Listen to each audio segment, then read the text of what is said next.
Booth से 1,25,000 युवा आज इस पंडाल में उपस्थित है। मैं असम के सारे युवाओं को मन पूर्वक, हृदय पूर्वक आपको स्वागत भी करता हूं और आपको प्रणाम भी करना चाहता हूं। भाइयों बहनों, किसी भी चुनाव का नतीजा क्या आएगा, इसका अगर आकलन आता है तो वो पार्टी के युवा मोर्चे के कार्यकर्ताओं के संकलन से आता है। और आज मैं देख रहा हूं ये युवाओं का महाकुंभ ये स्पष्ट कर देता है कि आने वाले दिन में फिर से हेमंत बिस्वा शर्मा के नेतृत्व में यहां भारतीय जनता पार्टी की सरकार बनने जा रही है। और आज असम के इस मैदान पर मैं ये भी भविष्यवाणी कर जाता हूं कि आगे बनने वाली सरकार असम के सबसे बड़े बहुमत वाली सरकार होने वाली है। भाइयों बहनों, ये युवाओं के महाकुंभ को जो भी देखेगा उसको मालूम पड़ेगा कि हमारे विरोधी दलों की क्या स्थिति होने वाली है, क्या स्थिति होने वाली है। भाइयों बहनों, मैं गत चुनाव में जब यहां पर आया तब घोषणा पत्र मैंने रिलीज किया था। घोषणा पत्र में कहा था कि हम 1,00,000 युवाओं को नौकरी देंगे। 1 महीने पहले मैं आया, हेमंत भाई से हिसाब मांगा कि भाई क्या हुआ वादे का। उन्होंने कहा 1,00,000 नहीं, 1,65,000 युवाओं को नौकरी देने का काम हो गया। और आज ये 1,25,000 युवाओं के सामने मैं पूछना चाहता हूं, 1,65,000 युवाओं को जो नौकरी मिला है, किसी को 25 पैसे का भी घूस देना पड़ा है क्या? भाई बताओ जरा, जोर से बताओ, कर देना पड़ा है? किसी नेता का सिफारिश कराना पड़ा है? बिना खर्ची, बिना पर्ची 1,65,000 युवाओं को हमारी सरकार ने नौकरी दी। एक भी कोर्ट केस नहीं हुआ है, एक भी कोर्ट केस नहीं। भाइयों बहनों, ये भारतीय जनता पार्टी किस प्रकार से सरकार चलाती है इसका नमूना है। 10 साल तक, पहले 5 साल सर्बानंद के नेतृत्व में और 5 साल हेमंत शर्मा के नेतृत्व में सरकार चली। हमने युवाओं के भविष्य को सुनिश्चित करने के लिए अनेक काम किए। मगर मैं इस मंच से राहुल गांधी को पूछना चाहता हूं कि आपने क्या किया युवाओं के लिए। मित्रों, 15 साल तक असम में कांग्रेस की सरकार चली, उनके मुख्यमंत्री रहे, उन्होंने असम के युवाओं के लिए कुछ नहीं किया, अपने परिवार के लिए ही काम किया, अपने परिवार के लिए ही। भारतीय जनता पार्टी ने असम के सभी मान बिंदुओं को आगे बढ़ाने का काम किया है। भाइयों बहनों, 15 साल तक कांग्रेस की सरकार रही। वीर लसित बरफुकन को विश्व में कोई नहीं जानता। हमारी सरकार आई, नरेंद्र मोदी जी ने लसित बरफुकन की भव्य प्रतिमा का उद्घाटन किया। विज्ञान भवन में दिल्ली में मोदी जी ने लसित बरफुकन के लिए ढेर सारे अच्छे भाषण कर देश के हर युवा को लसित बरफुकन के बारे में बताया और भारत की सभी भाषाओं में लसित बरफुकन का जीवन चरित्र हमने उपलब्ध कराया है। हमने सरायदेव मोईदाम में यूनेस्को की साइट बनाई, वर्ल्ड हेरिटेज साइट बनाई, आसाम का गौरव बढ़ाया। हमने भूपेन हजारिका को भारत रत्न देकर आसाम के कल्चर का सम्मान करने का काम किया। गोपीनाथ जी को भी भारत रत्न अटल जी ने दिया था। ये 5 साल में असम के बिहू नृत्य को वर्ल्ड रिकॉर्ड की सूची में शामिल किया। चाय बागान के झूमर नृत्य को वर्ल्ड बैंक की सूची में शामिल किया। बोडो समुदाय के बागरुम्बा नृत्य को भी हमने वर्ल्ड रिकॉर्ड की सूची में शामिल किया। शंकर देव की जन्मभूमि को घुसपैठियों से मुक्त कराकर एक बहुत बड़ा स्मारक बनाया और आसाम आंदोलन के सारे शहीद युवाओं को आसाम आंदोलन के शहीदों के लिए एक बहुत बड़ा स्मारक बनाने का काम भी भारतीय जनता पार्टी ने किया। भाइयों बहनों, कांग्रेस ने कभी भी आसाम की संस्कृति, आसाम की कला, भाषा कभी सम्मान नहीं किया। वो तब हुआ जब भारतीय जनता पार्टी की सरकार बनी। कांग्रेस के जमाने में ये आसाम एक प्रकार से विद्रोह का स्थान बना था। सैकड़ों युवा मारे गए, कितने हथियारी ग्रुप थे, पुलिस भी मारी जाती थी तो आसाम का युवा मरता था और पुलिस की एक गोली से भी कोई मारा जाता था तो आसाम का युवा मरता। हमने 2020 में बोडो शांति समझौता किया, 21 में कार्बी शांति समझौता किया, 22 में आदिवासी शांति समझौता किया, 23 में डीएनएलए समझौता किया और 24 में उल्फा समझौता कर आज आसाम को शांत बनाने का काम नरेंद्र मोदी के नेतृत्व। 10,800 से ज्यादा हथियारी ग्रुप सरेंडर कर चुके हैं। भाइयों बहनों, मोदी जी के नेतृत्व में अभी हेमंत जी बताते थे, बोगीबील ब्रिज एक प्रकार से पूरे विश्व का इंजीनियरिंग अजूबा बना है।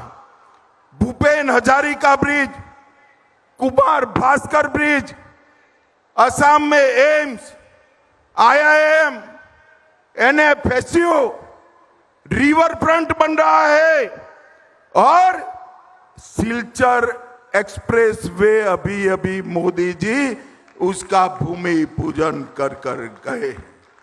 क्या कांग्रेस के शासन में युवाओं ऐसी कल्पना हो सकती थी कि 28,000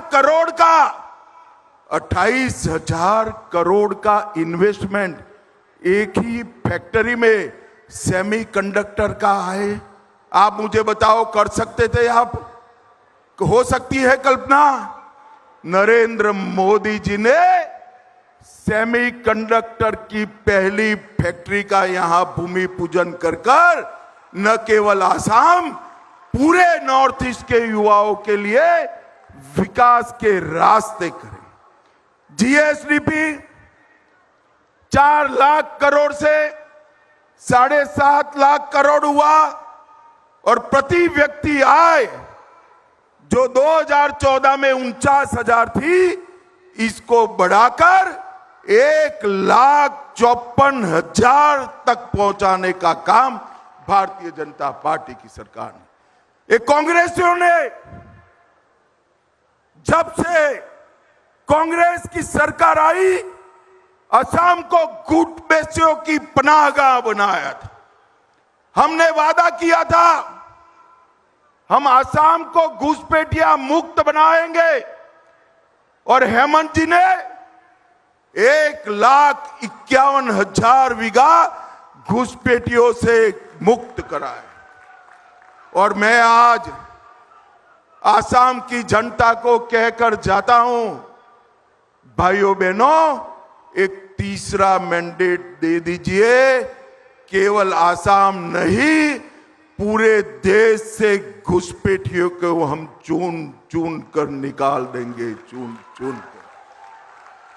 क्या कांग्रेस पार्टी घुसपैठियों को निकाल सकती है क्या? अरे जोर से बोलो, निकाल सकती है क्या? धुबरी, बारपेटा, दरांग, मोरीगांव, बोगाईगांव, नौगांव और गोलपाड़ा में घुसपैठिए घुसे हैं। एक एक घर की जांच कर उनको निकालने का काम बनने वाली सरकार करेगी।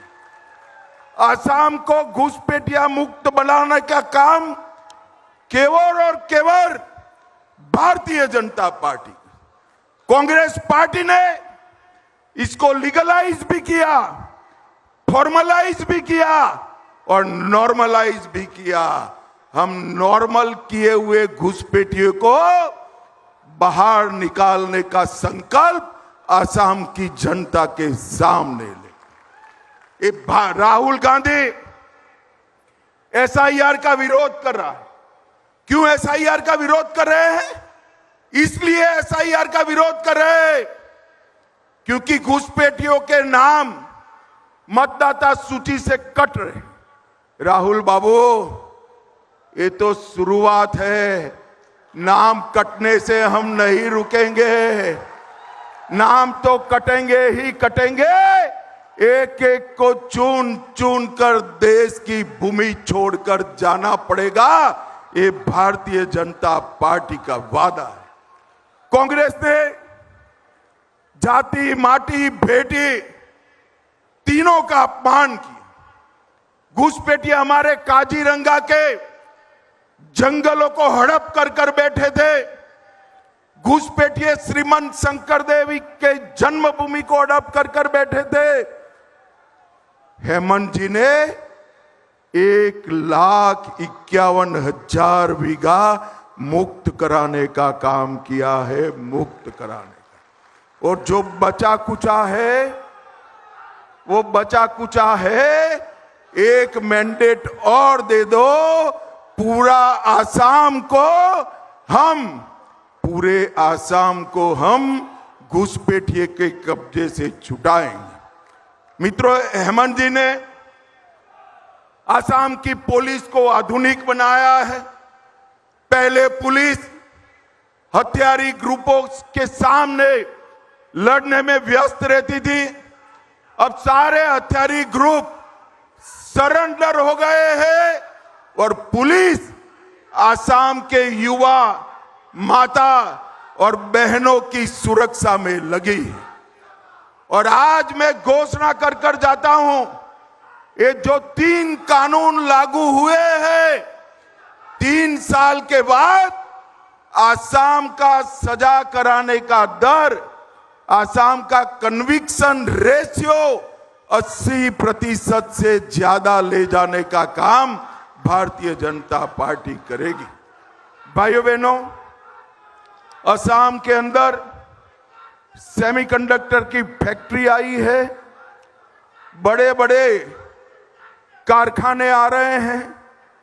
इंफ्रास्ट्रक्चर के काम हो रहे हैं, मगर सबसे बड़ा काम हुआ है वसुंधरा 1, वसुंधरा 2 और वसुंधरा 3 के तहत आसाम के अहोम, चूतिया, मोरान, माटक, कोच, राजवंशी, चाय जनजाति, इनको जमीन का अधिकार हमने दिया है। लाखों लोगों को जमीन का अधिकार दिया। कांग्रेस ने अपने शासन में चाय जनजाति और आदिवासी समाज के लिए कुछ नहीं किया था। कांग्रेस के शासन में चाय बागान के मजदूरों की मजदूरी दिहाड़ी सिर्फ 94 रुपया थी। भारतीय जनता पार्टी ने ब्रह्मपुत्र घाटी में इसको 280 रुपये तक पहुंचा है। हमने एटी कली दूटी बात योजना में हर चाय बागान के श्रमिकों को 5,000 रुपया की सहायता दी। 120 मॉडल स्कूल बनाए और 707 चाय बागान में 3.5 लाख परिवारों को उनके भूमि का अधिकार देने का काम भारतीय जनता पार्टी ने किया। मित्रों, एक और कांग्रेस पार्टी है जो भ्रष्टाचार में लिप्त, और दूसरी ओर भारतीय जनता पार्टी है जो विकास के रास्ते पे ले जाती। एक और कांग्रेस पार्टी है जो तुष्टीकरण के लिए घुसपैठ होने देती है। दूसरी ओर भारतीय जनता पार्टी है जो आसाम को बचाने के लिए घुसपैठियों को चुन चुन कर निकालने का संकल्प करती है। एक और कांग्रेस पार्टी है जो अपने बेटे बेटियों की चिंता करती है। दूसरी ओर भारतीय जनता पार्टी है जो आसाम के गरीबों के बेटे बेटियों की चिंता करती है। एक और कांग्रेस पार्टी है जो एआई सम्मेलन में कपड़े उतारकर भारत को बदनाम करती है। दूसरी ओर नरेंद्र मोदी जी है जो एआई सम्मेलन कर 80 देशों के एआई एक्सपर्ट और कंपनियां लाकर 20 राष्ट्राध्यक्षों को बुलाकर भारत के युवाओं के लिए, आसाम के युवाओं के लिए एआई का दरवाजा खोलने के काम करने वाले नरेंद्र मोदी। एक और भारतीय जनता पार्टी है जो संसद के अंदर बहस को महत्व देती है, और दूसरी ओर राहुल गांधी है जो संसद बंद कर संसद के दरवाजे पर चाय पकोड़ा खाकर संसद का अपमान करते। आसाम के युवाओं, आपने तय करना है अगले 5 साल आसाम का शासन किसके हाथ में देना है। आपके भविष्य को सालों तक बर्बाद करने वाली कांग्रेस पार्टी को देना है या आसाम को विकसित आसाम बनाने का स्वप्न लिए हुए नरेंद्र मोदी जी की को देना है। नरेंद्र मोदी जी को मुझे बताइए युवा मित्रों, आज चुनाव आयोग ने प्रेस कॉन्फ्रेंस रखा है। हो सकता है आज ही चुनाव की घोषणा हो। आने वाले मतदान की तिथि तक हर एक युवा अपने बूथ, अपने गांव में, अपने शहर में भाजपा का संदेश, कमल का निशान, भारत माता की फोटो और नरेंद्र मोदी की पहचान लेकर घर घर जाएगा क्या? जोर से बोलो, घर घर जाएंगे क्या? चुनाव तक भाजपा का प्रचार करेंगे। हेमंत विश्व शर्मा के हाथ मजबूत करेंगे। नरेंद्र मोदी जी के हाथ मजबूत करेंगे। फिर से एक बार, तीसरी बार भाजपा सरकार बनाएंगे। तो मेरे साथ दोनों हाथ उठाइए दोनों हाथ उठाइए, प्रभु श्री राम का जयकारा लगाइएगा। बोलिए जय श्री राम, जय जय श्री राम। भारत माता की वंदे वंदे वंदे।